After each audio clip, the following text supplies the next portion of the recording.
Now let's look at the basic summary functions that will make our calculations easier because we don't have to write them by hand. These functions will be 5 called sum, average, minimum, maximum and count. You can find them all on the Home tab in an icon that resembles the Greek letter sigma and use the arrow to select a list of these functions. Firstly, we would like to summarize a column of our income to cell B7. Click cell B7 and on the Home tab I will click directly on the icon that represents the automatic summary, the sum function. Both an equal sign and the name of the function and round brackets filled with arguments are inserted into the cell.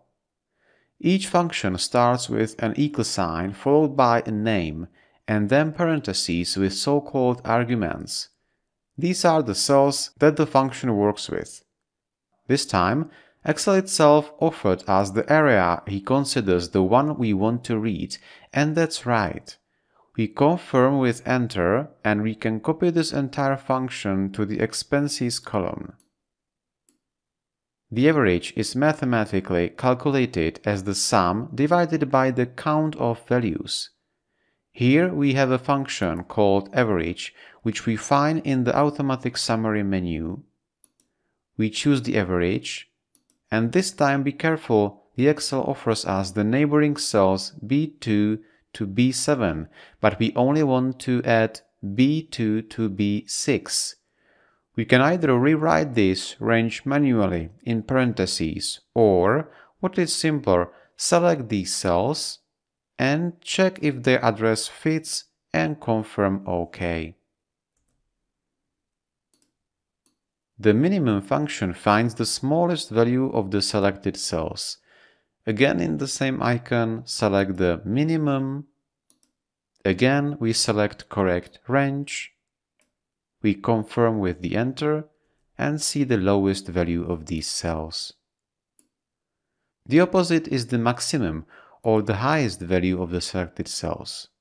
The same way, but always be careful to check the range. We confirm with Enter, we copy the formula. Finally, the count function determines how many numeric cells there are in the range. We select the cells, confirm, Enter, and copy the formula. We can also check our calculations by looking at the status bar after marking all the cells in the income range, where we see now so-called automatic recalculation.